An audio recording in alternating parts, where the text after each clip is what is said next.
You know what I think you guys need? I think you need another Cincinnati Bengals 2025 draft evaluation and grade. Yeah, I'm going to give you one. It is coming up. You are watching Deep in the Stripes, how the Bengals did in the draft and how maybe their lack of effort in free agency affected the way that they drafted in 2025. This is Deep in the Stripes, the sickest Bengals podcast around, and I am your host, Elise Jesse. Turn up your volume. Because you're about to listen to The Sick Podcast. Deep in the Stripes with Elise Jesse. From 31 yards, McPherson.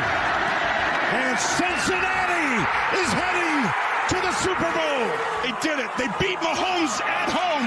Wow, Joe Burrow. No way. The sickest Cincinnati Bengals podcast. It's gonna be sick. You guys have heard me say this a million times. I've been saying it since the season ended, actually before the season ended in 2024, that this is one of the most important drafts in recent memory for the Cincinnati Bengals. The Bengals need to win now. They are paying a lot of money for their offensive playmakers. They need to get back to the playoffs, and not just to the playoffs. They need to get back to the divisional championship. They need to get back to the Super Bowl stage, and time is money. We don't have time to waste in Cincinnati. The expectations are very high. They did not reach even close to what the expectations were last season. Not even close. And that is why we saw, one of the reasons why we saw so much change on the defensive coaching staff in 2024 in the offseason. We're going to jump into that. I mean, there is a reason why me, along with other people, were not exactly thrilled or overjoyed by the Bengals and what they did in free agency. It seemed like they didn't do a whole lot. Yes, they did sign Mike Gesicki and Jamar Chase and T. Higgins and BJ Hill, Joseph Osai. They re-signed a lot of those guys, but I was really hoping that maybe they would jump in on Kevin Zeitler. Didn't happen. Really was hoping for that. Didn't happen. Whatever. We move on. We're not going to dwell on that. I do think it affected the way that they needed to draft. Typically, you hear people like me say, you want to draft the best player on the board. You don't want to draft at a position. The Bengals were in a situation in 2025 where they had to draft by position. And if you have a problem with that, I don't think you were bored enough last year. Let me tell you, one thing about me, I hate being bored. I will do almost anything to avoid being bored. Now, I'm a person who is very entertained by watching football. I love spending my time, utilizing my time watching a football game. My gosh. But if you were going to tell me that I had to watch the 2024 Cincinnati Bengals defense again, my God, I would choose a bowl of live cockroaches that I had to eat versus watching that freaking defense again. My gosh, that was so boring. I mean, these guys were getting flipped over on their backs game after game after game. They gave up 76 points to the Baltimore Ravens in one season. It was a joke. The Cincinnati Bengals consistently having to score 35 points a game, which is not sustainable, as you know, and they would still come out with a loss. I was okay with them going with Shamar Stewart in the first. Totally okay with that. Trey Hendrickson cannot be the only problem on Cincinnati's defensive line. He can't be the only one wrecking the game. BJ Hill, give him some credit on the interior. But outside of that, what the heck were we watching? No one was scared of Cincinnati's defense, and it sucked. You watched the franchise quarterback in Cincinnati break records and miss the playoffs. You watched the Triple Crown receiver break records and miss the playoffs.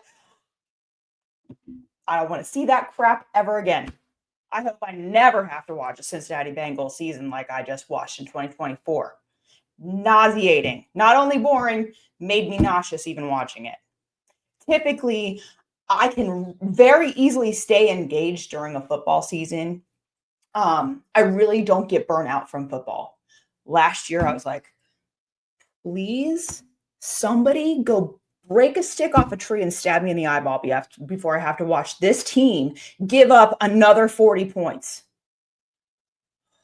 Can't do it, you guys. Can't do it. Okay. Hopefully I have made that clear in the last 5 minutes to you. And you know what? I don't think Cincinnati's owners or front office can do it either. And that's why we saw changes. I don't think that since the rest of Cincinnati's coaching staff, or Joe Burrow for that matter, can stand to watch another or a similar version of what we saw in 2024. No. So do I have a problem with them double dipping at linebacker? Absolutely not. I don't. I am totally cool with that. I know you guys wanted Tate Ratledge. A lot of you did. I'm cool with Dylan Fairchild. I'm cool with it. You know what? The Cincinnati Bengals, something that I have not heard a lot of people talking about. Everyone continues to say Joe Burrow needs to be protected. I agree with that 100%. I don't think it's acceptable for him to be sacked 48 times, but I also know the type of player that Joe Burrow is, and so does that front office. And they know that they have the luxury of being able to choose a linebacker over an interior offensive lineman because of the way that their very expensive quarterback plays. He is aggressive in the pocket. He's going to step up. He's going to extend a play for as long as possible. He's going to put his body on the line. He is not afraid of contact. He reads a defense very quickly. He evades a defender with ease sometimes. He makes things look easy that I've never even seen before at a football game. Okay, that gives this front office a little bit of wiggle room to go a different route. They go with Demetrius Knight Jr. And I think that they need more of a presence in the linebacker room. Akeem Davis-Gaither, he was one of the guys that would hold his teammates accountable. He's gone. Jermaine Pratt, the other leader, who I felt like last year he got a little bit quieter because of the way that he was mad when they would lose in big moments, and he was very vocal at that time, but then he would be ridiculed. So I felt like he kind of drew back a little bit. I noticed that last year. And then they bring in free agency. This is one of the things that I was pleased about with the Bengals in free agency was when they signed Orin Burks, a former Eagle, to a 2-year contract. He can bring that leadership quality that you need at that position group. He absolutely can. And considering the fact that he has experienced winning the ultimate game that this team also wants to win and aims to win in 2025, I think that he can bring that experience and he can help the young guys along. And when he says something, it will land with them because of his pedigree, because he has experience in that universe. On that stage, it goes a long way, especially in the locker room, especially with younger guys. So if coach is saying something and Orin Burks can echo that and help it hit home with a guy, I think that goes a long way. That's just me. So yes, the Bengals, they take Demetrius Knight, pick 49. They take Dylan Fairchild. I also like that Dylan Fairchild was a wrestler. I like that. I'm down for that. Bring it on. Bring those skills to the field. I want to see it. I'm excited. Like, I was so irritated at the end of last season. Like, I was just like, I'm over it. Get the Bengals away from me for a little bit because I can't stand them right now. Now, with the new draft picks and seeing that there will be significant competition with Shamar Stewart coming in with Myles Murphy as well, competing, Joseph Osai competing, Cam Sample competing for a starting spot. not only do we have new competitors injected into this roster, we also have a new group of developers in Al Golden, for example. I think that considering the fact that when his previous stint in Cincinnati, he was with the linebackers, I think that I expect to see significant growth from Demetrius Knight and also their fourth round selection, Barrett Carter, linebacker out of Clemson. Pumped to see it. I went from being annoyed to now being excited for training camp to see how everything shakes out. And I think beyond the stats, I think for me, when I look at a player, I also consider intangibles as well.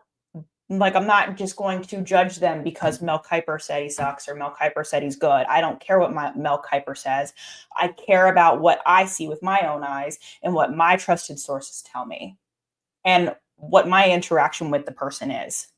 So I hold off my judgment, and I'm not going to hang a D or an F grade on a player because the Bengals backed themselves into a corner and didn't do enough in free agency, or because a player wasn't as productive at the college level. I want to see what he's doing in training camp. I want to see what he's doing in preseason games. I want to see what the position coaches think of specific players after having a few weeks with them and seeing whether or not they can grasp the playbook and understand what's expected of them. From my understanding, Shamar Stewart is a guy who's going to bring a lot of chaos. Please bring some chaos. How much more fun would 2025 be if we are watching the Cincinnati Bengals create chaos for one of the Cleveland Browns' 5,000 quarterback options? I think that would be way more entertaining than what we saw last year. Down for it. Yes, please. I create the pressures. Go ahead. I'm not worried about that. I think Shamar Stewart has a very good chance at starting for the Cincinnati Bengals in 2025.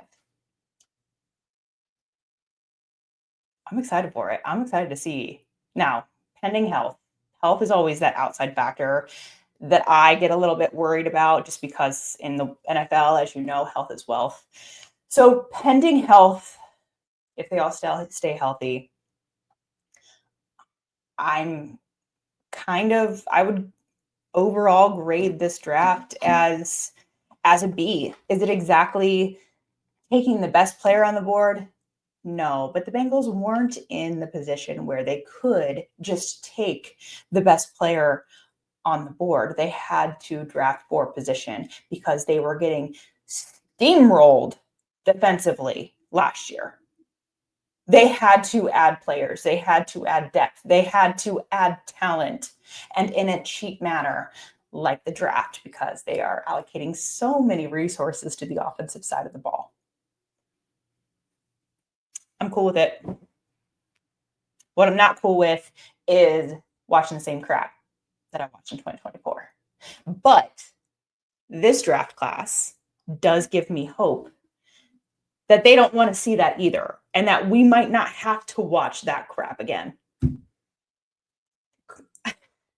Some people think that I have, it's actually kind of funny to think this, but they think that I have too much of a positive spin on things. And I am just trying to see I'm trying to go back to what I experienced. And then I'm thinking okay, I just experienced the 2024 season. Do I want to experience that again? No. Would you? Do you want to pay your money to watch that defense again? No. Bring on Shamar Stewart. Let's watch him. Let's do it. Sounds more entertaining than what we saw at all in 2024. I will take it. Now, my thing is, and I say this all the time, draft picks,